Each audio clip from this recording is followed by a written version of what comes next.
The Holy Gospel today is from Luke chapter 24.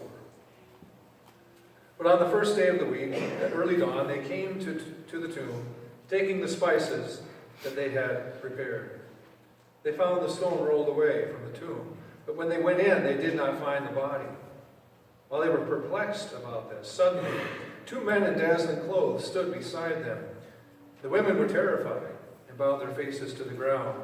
But the men said to them, "Why do you look for the living among the dead? He is not here, but has risen.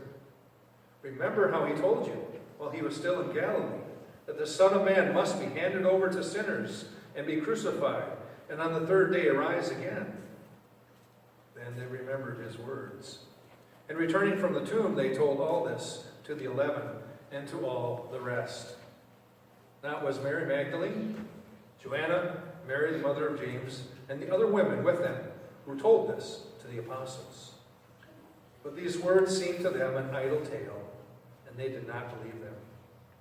But Peter got up and ran to the tomb. Stooping and looking in, he saw the linen clothes by themselves. Then he went home, amazed at what had happened. The Gospel of the Lord. Does anybody know what this is called? A lily. What kind of lily do you suppose we call these? Easter lilies. That's right. And that's a peace lily. Now this is what we decorated this morning. And who helped put these up here? Yeah, you all did. Thank you. Thank you. Now, if you were to look at the root of this plant, it's called a bulb, and it looks like a small baseball. It doesn't look like anything like this at all. Does this look like a baseball? No. When a bulb looks dead. It doesn't look alive at all. But when you plant it, it turns into this a beautiful lily. Now, this is a blossom here, a bloom. Okay. Now, you see these things here? Yeah. What do you suppose is going to happen to those? Yeah. They're gonna open up too. That's right. They don't look like a flower now. They just look like a little part of a leaf, kind of. But they will open up just like this one. This is the first one, and this one came up, and this one looks like this one's going to be next, doesn't it? But this is why we have these Easter lilies here.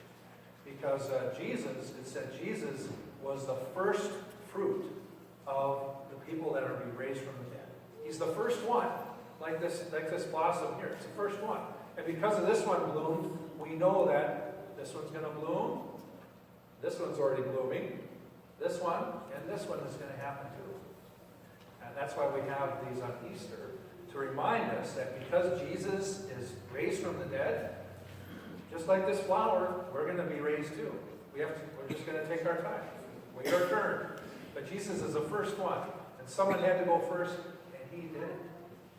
Another thing that happened, we just sang the song here, let us now sing with him with endless joy, death's fearful sting he has come to destroy. Now, you know what a stinger is? You ever been stung by a bee? Yeah, it hurts, doesn't it?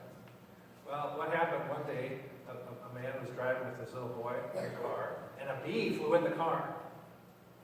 And the boy got scared because he knew bees stinging. And he said, "Dad, there's a bee in the car." He says, "Yeah, I know. Here, roll down the windows." And they rolled down the windows, and the bee flew around, and it stung his dad in the neck. And his dad went, "Ow!" And he yelled out, "It's like, ah, it got me." And then the boy got scared, because what did the boy think was going to happen to him? He's going to get stung too. And his dad said, "You don't have to worry about it. It already stung me. The stinger is in my neck. It can't hurt you anymore. The stinger's in me. It can't hurt you anymore." And that's what Jesus did for us. He took the sting of death himself. And death can't hurt us anymore. Okay? That's why we have these Easter lilies. That's why we sing the songs. Because death is no longer a threat. Death's sting is all gone. He had come to destroy. All right. Well, thank you for coming up. You can go back to your other chairs. Okay. Put this in your notes. Okay.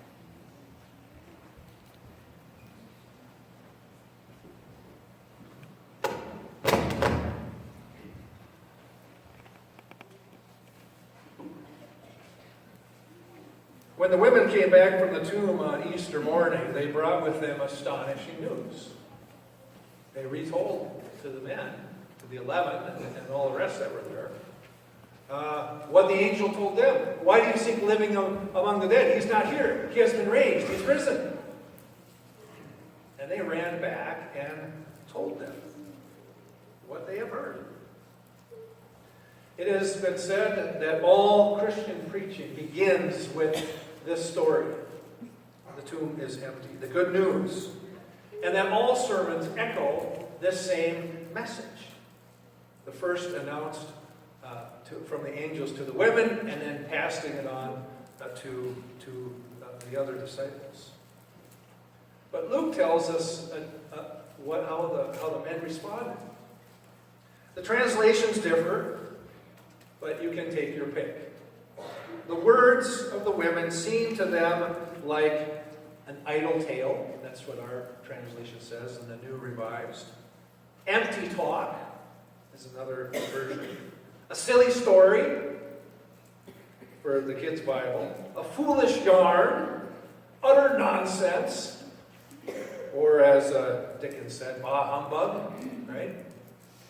In other words, we don't want to listen. What is going on? Why? Why don't they want to hear this?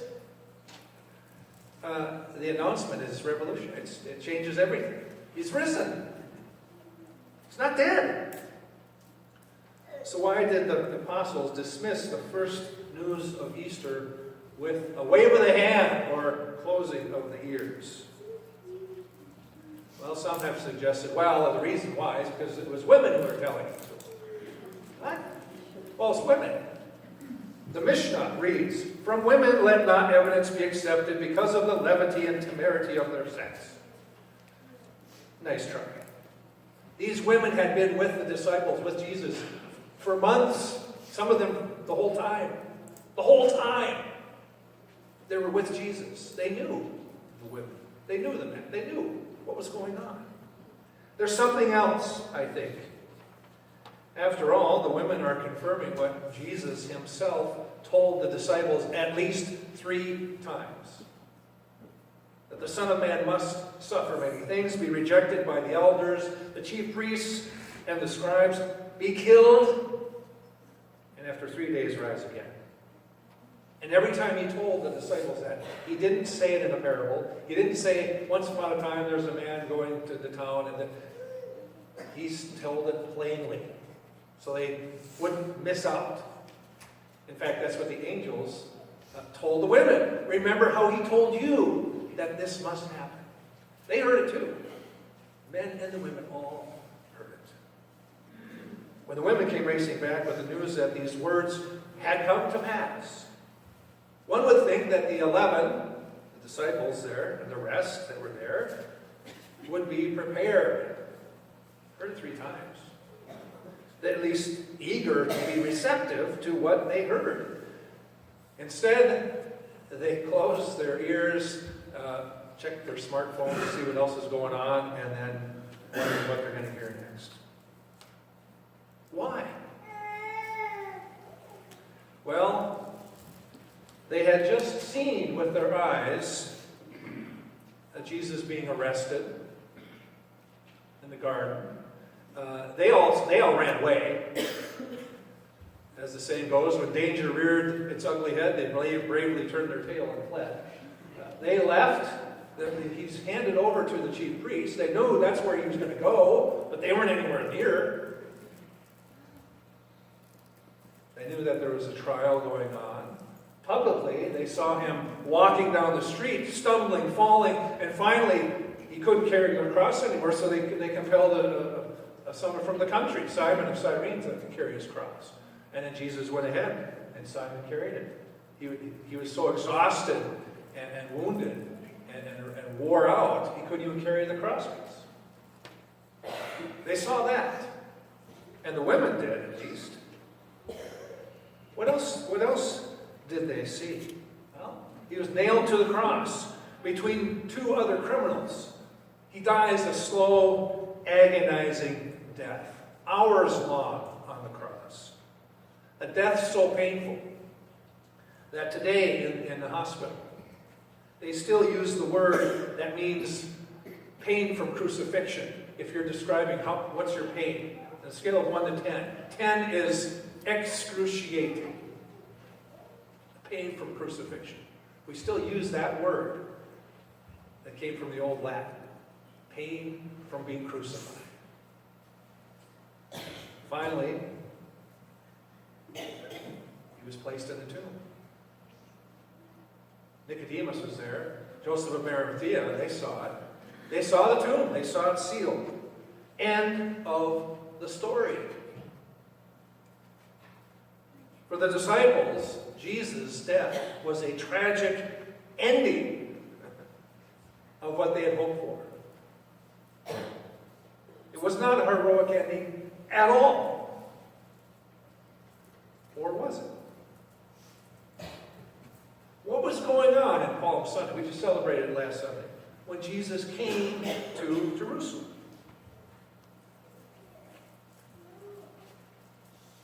On a moonlit February night in 1943. True story. 9 Norwegian commandos who were trained and equipped in England and then flew back over there were dropped off in the upper mountains of Norway. They infiltrated one of the most heavily defended structures in Europe. It's a hydroelectric plant called the Norsk Hydro.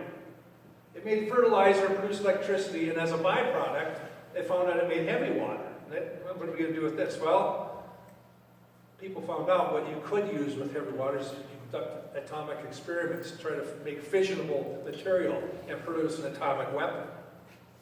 Their objective was to destroy this heavy water plant. Months earlier, 36 commandos from Britain tried to go in there and destroy it.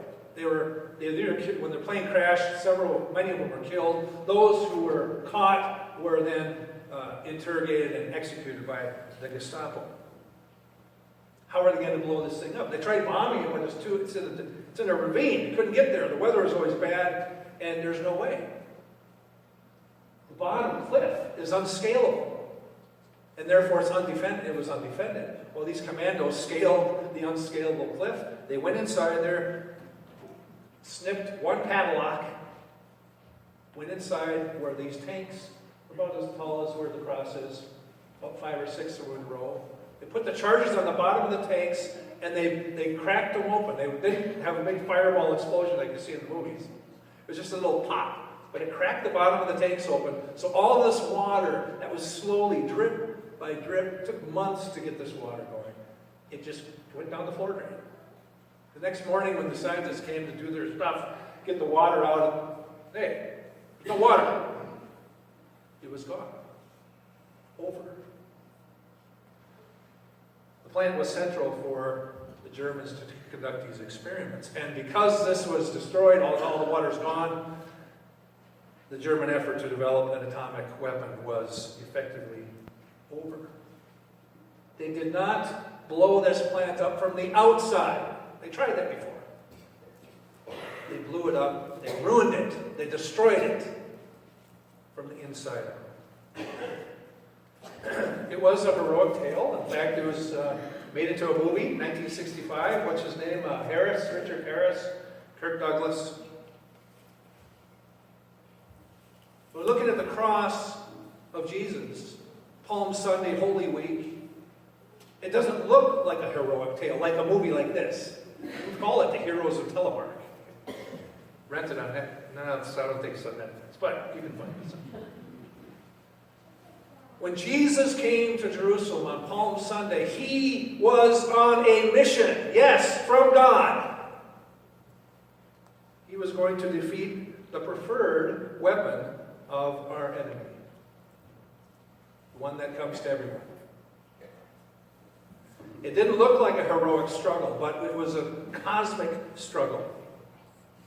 He destroyed the power of death from the inside out. Now, if we were to go to any cemetery in any town, there's several around here. There's one in Northern, downtown, Pinewood. They're all over. We can open a grave easily. Well, maybe not easily, but you can do it. And not legally, so don't try it. All you need is this. You can open it from the inside, or from the outside, with that. But it's not possible to do it from the inside. None of us would be able to open those graves from the inside. Because what would have to happen? We'd have to be in a coffin. And when you're in a coffin, you're dead. The scriptures tell us that what was going on, again, in Holy Week, was a battle of cosmic proportions. Jesus was attacking death from the inside out. He didn't use a shovel. He did it by dying. Jesus suffered death himself in order to overcome death, not by escaping it. In fact, there were several attempts to get him not to do it. When Jesus told the first disciples, it is necessary that I must be rejected, be killed. Peter tried to talk him out of it. When he was on the cross, the crowd taunted him, "Come down from the cross if you're the Son of God." The devil didn't want him to die. The devil wanted him to not go to the cross at all. Just live a ripe old age and die in your bed. Die like everyone else. Jesus says, no, this is what I have to do. And that's what he did. He was the pioneer, the first one, the forerunner for the rest of us to follow. Again, he suffered death in order to overcome it, not by escaping it, but by enduring it. And by overcoming it through resurrection life. Good Friday and this morning, Easter morning, fit together. It's about conflict and victory. The weapons of the devil, deceit, hatred, and death have been destroyed. This is Jesus speaking to Nicodemus, speaking the truth.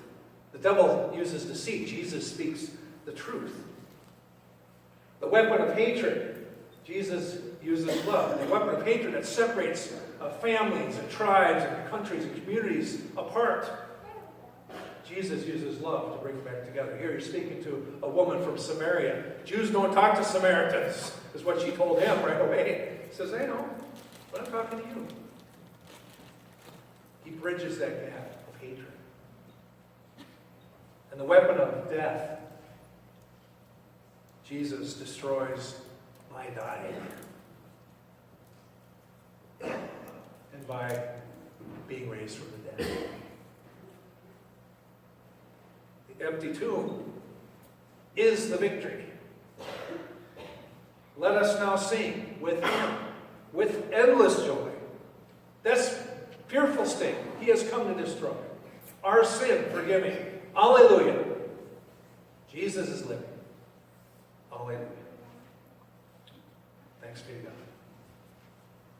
Please stand. Let us confess now together. The word